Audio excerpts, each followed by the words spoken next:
নমস্কাৰ, মোৰ YouTube channel প্ৰথম খবৰলৈ আপোনালোকক স্বাগতম। মই আজি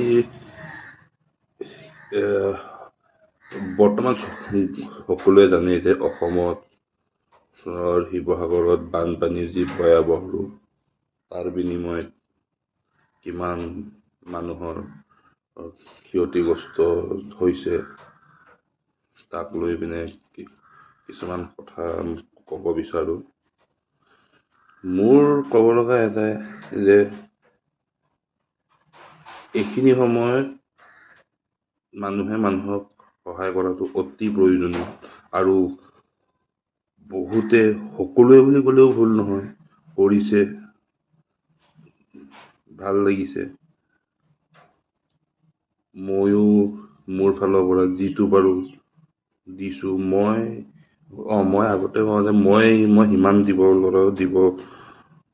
পৰা ল'ৰা নহয়, কাৰণ মোৰ এই ইউটিউব চেনেলটোত মোৰ একো নাই। মই এনেই মোৰ নিজৰ চখৰ কাৰণে এইটো খুলি ৰাখিছোঁ, কেতিয়াবা কিবা কিবি দিওঁ। মোৰ ইয়াতে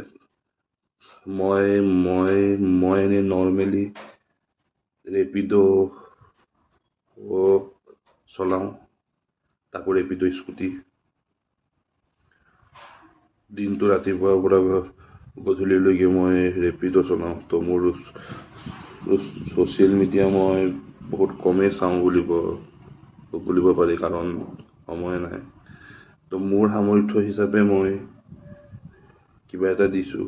কিন্তু প্ৰথমতে মই ভাবিছিলোঁ কিনো দিম, বা কাকনো দিম, কাৰোবাক দিম, পইচাটো বা দিয়েই নিদিয়ে, সেনেকুৱা ভাবো মনলৈ আহে। অকল মোৰ বুলিয়ে নহয়, বহুতৰ মনত সেনেকুৱা ভাবো আহে।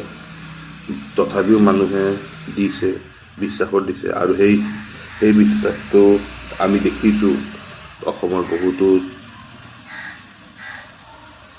ইনফ্লুৱেঞ্চাৰে শিৱসাগৰৰ বানাকাণ্ডৰ কাৰণে যিদৰে দিনে ৰাতিয়ে কষ্ট কৰিছে, তাক লৈ অতি আনন্দিত। আৰু যোনে কষ্ট কৰিব পৰা নাই বা তাতে গৈ দিব পৰা নাই, কিবা এটা সহায়ৰ হাত হ'লেও আগবঢ়াইছে।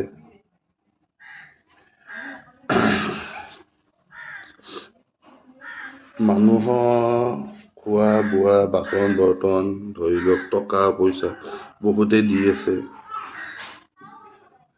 আপোনালোকৰো যদি কাৰোবাৰ যদি দিবলৈ মন আছে, বোলে কাক দিম বুলি ভাবি আছে, মই আপোনালোকক এইটো কোৱা নাই যে মোক দিয়ক, কাৰণ মই কোনো ডাঙৰ নহয়, কণ্টেণ্ট ক্ৰিয়েটৰ নহয় যে মোক মানুহে চিনি পাব, তো মোক পইচা দিব। মোক দিব নালাগে। কিন্তু অসমত আছে নহয় এনেকুৱা বহুতো ইনফ্লুৱেঞ্চাৰ, যি নেকি মানুহে বিশ্বাস কৰে। যেনেদৰে ধৰি লওক সময় গগৈয়ে হওক, ডিম্পু বৰুৱাই হওক, বিকাশ চেত্ৰী হওক, বহুত আছে। মই বহুতৰ নাম মই নাজানো, কিন্তু মই চাইছোঁ, এতিয়া দেখি ভাল লাগিছে, মানুহেতো সহায় কৰিছে। মোৰ এতিয়া এনেদৰে সহায়, অকল খোৱা বোৱাটো সহায় কৰিলেও নহ'ব, কাৰণ মানুহৰ বহুত ক্ষতি হৈছে। অকল ঘৰখনেই নহয়, এখন ঘৰ বনাবলৈ গ'লে, বাঁহৰ ঘৰ এটা বনাব গ'লেও 2 লাখ টকা এটা দৰকাৰ। পকা ঘৰ এটা বনাব গ'লেও 20 লাখ টকা এটা দৰকাৰ। তো মই ইয়াতে এইটোৱে ক'ব বিচাৰোঁ, আপোনালোকে যদি দিব বিচাৰিছে, এনেকুৱা মানুহক দিয়ক যি নেকি কাম কৰি আছে, আপোনালোকে দেখি আছে। সেই মানুহবিলাকৰ স্কেনাৰত গৈ পিনে কিবা এটা দিয়ক।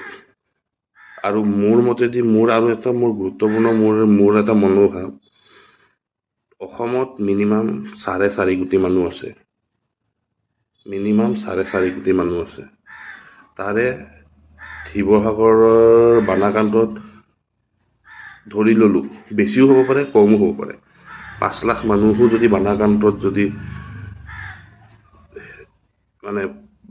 হৈছে, ঘৰ দুৱাৰ হওক বা যি ক্ষতিপূৰণ হৈছে, 5 লাখ মানুহ, এই 5 লাখ মানুহক অসমৰ 4.5 কোটি মানুহ আছে।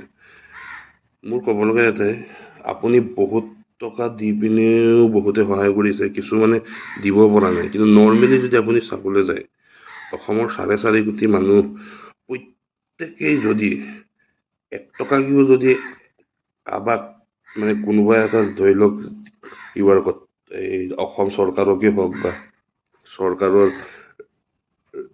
ৰিলিফ ফাণ্ডতে হওক বা আপোনাৰ নিজৰ ঘৰৰ কাষৰ কোনোবাই ধৰি লওক ডনেশ্যন কৰিবলৈ গৈছে বা আপুনি কাৰোবাক ভাল পায়, কোনোবা ইউটিউব ইনফ্লুৱেঞ্চাৰ সিহঁতে কাম কৰিছে দেখা পাইছে, তো সিহঁতক হ'লেও এনেদৰে যদি অসমৰ 4.5 কোটি মানুহৰ যদি প্ৰত্যেকে যদি 1 কোটি টকাও দিয়ে 4.5 কোটি টকা হয়।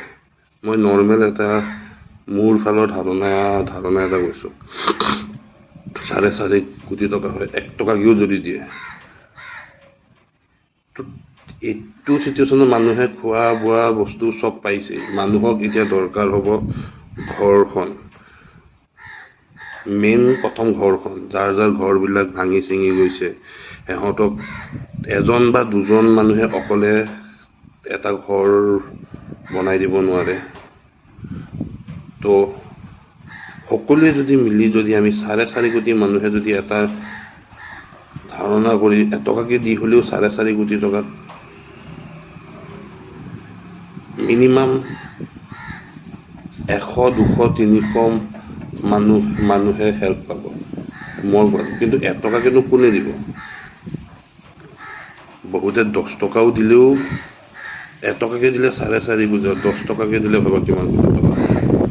তো সেনেকৈ যদি এটা এমাউণ্ট এটা যদি ঘৰৰ প্ৰত্যেকজন সদস্যই যদি মিলি বোলে ঘৰত 5জন মানুহ আছে, 5জনে বোলে 10 টকাকে 50 টকাকে যদি দিয়ে, পাৰ পাৰ্চন 10 টকাকেও দিয়ে, বহুত টকা হ'ব। আৰু সেই টকাত মোৰ ধাৰণা এইটো যে বানাকান্তৰ মানুহখিনি বহুতো সঁহাৰি পাব। তেখেতসকলক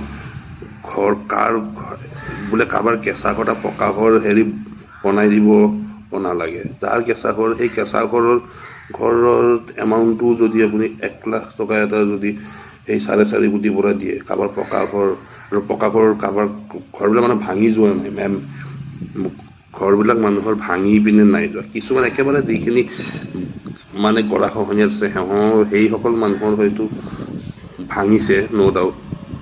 কিন্তু চবৰে ঘৰ দুৱাৰ ভাঙি যোৱা নাই বা তো মেৰামতিৰ কাৰণে বৰ্তমান পইচা লাগে। কাৰোবাৰ খুব বেছি যদি কাৰোবাৰ যদি ঘৰ ভাঙিছে, সিহঁতক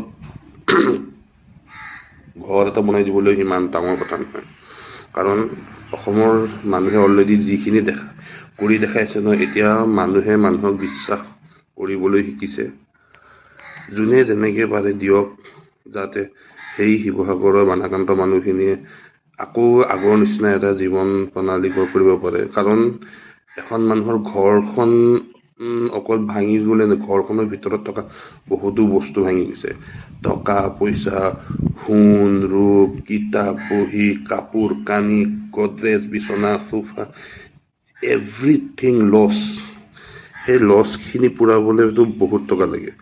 কিন্তু সেইখিনি লছ মানুহে আকৌ কষ্ট কৰিব, কাৰণ আমাৰ অসমীয়া মানুহে কাম কৰিবই, কষ্ট কৰি আকৌ সেইখিনি আৰু এবছৰ দুবছৰত কোনোবা যোনে যেনেকৈ পাৰে ৰিকভাৰী নিজৰ মতে কৰি ল'ব। কিন্তু বৰ্তমান থাকিবলৈ ঘৰখন বা মেৰামতি কৰিবলৈ যিখিনি টকাৰ দৰকাৰ, সেইখিনি টকা যদি অসমৰ প্ৰত্যেক মানুহেই যদি 4.5 কোটি মানুহে যদি দান কৰে ন, মই কৈছোঁ নে, শিৱসাগৰ আগতে যেনেকুৱা আছিলে এতিয়াও সেনেকুৱাই দেখা পাম। তো মোৰ ক'বলৈ এইটোৱে যে সহায় কৰক, সকলোৱে সহায় কৰক। যদি ভাবিছে মই 50 টকা এটা কি বুলিনো দিম, হাঁহিব, বা কোনোবাই যে ভাবিছে মই 5,000 টকা দিছোঁ, অকলে 50 টকা দিও কোনো একো কৰিব নোৱাৰে, অকলে 5,000 টকা দিও কোনো সহায় কৰিব নোৱাৰে। কিন্তু সেই অকলে চবেই যদি মিলি যদি এনেকৈ দিওঁ ন, খুব বেছি 1 লাখ মানুহ হাৰ্ডলি বানত বেয়াকেনে বিধ্বস্ত হৈছে। 1 লাখ মানুহক আৰামত 4.5 কোটি টকা, 5 লাখ, 3 লাখ, 2 লাখ, 1 লাখ, 10 লাখ, যাৰ বেছি ক্ষতি সেনেকে চিষ্টেমত যদি দিব পৰা যায় ন, তেনেহ'লে শিৱসাগৰৰ ৰাইজ আকৌ আগৰ নিচিনা হ'ব। কাৰণ অলৰেডি দেখিছে ইমান বানাকান্তত বিধ্বস্ত হোৱা মানুহ, তাতে ৰিলিফ দিবলৈ যোৱা মানুহকো চাহ হওক, কোনোবাই ভাত এসাঁজকে খুৱাই পঠাইছে, এনেদৰে খুৱাইছে। তো আমি এটাই কৰিব লাগে, এতিয়া অসমৰ মানুহে, বাহিৰৰ মানুহেতো যিখিনি সহায় কৰিছে, চাউল দালিখিনি মানুহেতো অলৰেডি দিছেই। তো সেইখিনি বস্তু মানুহে কিনি পিনে আকৌ দিন হাজিৰা কৰি হ'লে, যোনে দিন হাজিৰা কৰে, যোনে চাকৰি কৰে, যোনে গাড়ী চলায়, সেইখিনি খাব। যেতিয়া বানপানী হেৰি হ'ব, খাব পাৰিবই কিবা এটা কৰি হ'লেও। কিন্তু এখন ঘৰ বনাবৰ কাৰণে এজন মানুহ, আকৌ এখন ঘৰ বনাবৰ কাৰণে সেই মানুহজন বনাওঁতে সেইখন ঘৰত থাকিবও নাপাব পাৰে, মৰিও যাব পাৰে, ইমান কষ্ট কৰিব লাগিব। তো মই সেইকাৰণে কৈছোঁ, প্ৰথমতে আমি মানুহৰ ঘৰবিলাক যাতে ঠিক কৰিব পৰাকেনে আমি অসমৰ 4.5 কোটি মানুহে যদি সহায়ৰ হাত একেলগে আগবঢ়াওঁ, তেনেহ'লে সেই বানত বিধ্বস্ত হোৱা মানুহ সকলোৰে মুখত হাঁহি বিৰিঙিব। আৰু আমি এইটো নহয় যে যাকে তাকে দিম, তোমাৰ ওচৰত তুমি যাক তুমি বিশ্বাস কৰা তাক দিয়া।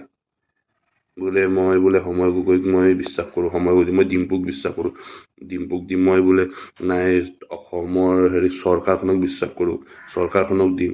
মই অখিল গগৈ তাৰে সমষ্টিৰ মানুহ, তাক দিম। যোনে যেনেকে দিয়ে দিয়ক, খালি চবেই দিয়কচোন, আপোনালোকে চাব। আৰু সেই পইচা এনেকাকে দিয়ক যাতে সেই পইচা উঠি পিনে আকৌ বস্তু নহয়, পইচা দিছোঁ, পইচা কেনে গৈ পিনে লগাব লাগে। কাৰণ এতিয়া মানুহক ঘৰখন বনাবলৈ পইচাহে দৰকাৰ।